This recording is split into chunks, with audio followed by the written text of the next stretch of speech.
Hi, my name's Steve. I'm the Ecology Ranger here at the Box Moor Trust, and today we've got a question and answer session about our lambs and ewes.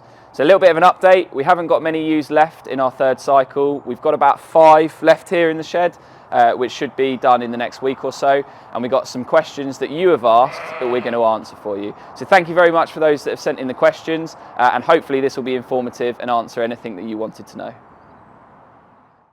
So one of the first questions that we got asked is, how many lambs can one ewe have? Now, it has been known that some ewes will go all the way up to 6 lambs, but it's very, very unusual. So the most that we would anticipate to have here is 4. It's not one that I know that we've had at the Trust, but perhaps in previous years we will have done. The most we have this year is triplets, so we've got 3 in their ewe. Most of the time, the ewes will have 2, so they'll have twins. The reason being is that they have 2 teats to milk from. So if you have 3 lambs and 2 teats, it can become very difficult for one of those lambs to feed. In this situation, what we would do is we would take one of those triplet lambs and we would set it on to a single mother.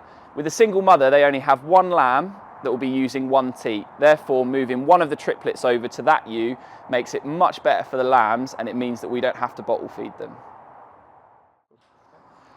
One of the other questions that we got asked is, how do you know when they're about to give birth? Well, this takes a fair bit of experience, and thankfully our stockmen and other members of the team do have a lot of experience with their lambing. One of the key ones is that they will separate themselves away from the other ewes. They'll take themselves into a corner, they'll isolate themselves completely. At that point, they'll start to scratch around on the ground, they'll create themselves a little nest, and it's something that they will then go and lie down in. At that point, you might see them throwing their heads up in the air, they might be smacking their lips together, and they just look in a general distress, a little bit uncomfortable about the situation, as you can imagine. After that, you may well see contractions on the side of the ewe trying to push out that first lamb. One of the questions that you have asked us as well is, how quickly do the lambs get up? Well, this can be dependent on the lamb, how they've had their birth, but most of the time they'll be up very quickly. It takes about 5 to 20 minutes for the lamb to stand up. The earlier they get up, the more vigour they have, the more energy that they're going to bring. That's what we tend to find.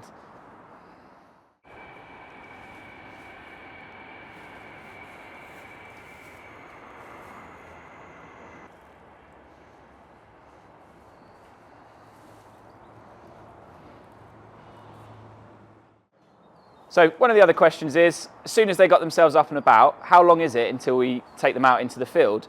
Well, this is really dependent on the health of the lamb, but also the health of the ewe. If we think that they're comfortable, if we think they're going to be okay out in the field, then we'll put them out within 2 or 3 days. Some of these have been in a little bit longer because we just want to make sure that they're absolutely fine when they go out in the field. So this is also dependent on the weather conditions. If it's rainy, if it's cold, if it's horrible, we might well leave them in the barns a little bit longer. If it's a nice sunny day like today, then we'd probably put them out a little bit earlier.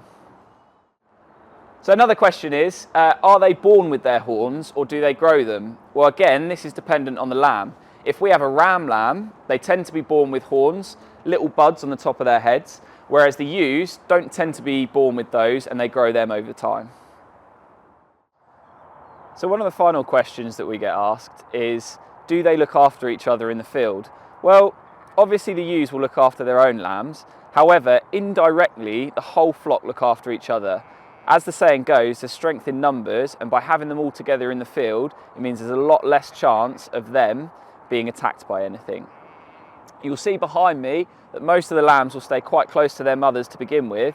However, as their flock grows, those lambs will start to bunch up together, and quite often you'll see them, especially on this hill, flying over the top all as a big group. It's really lovely to see. But today, they're nice and calm and they're close to their mothers so they can get to the teat when they need to.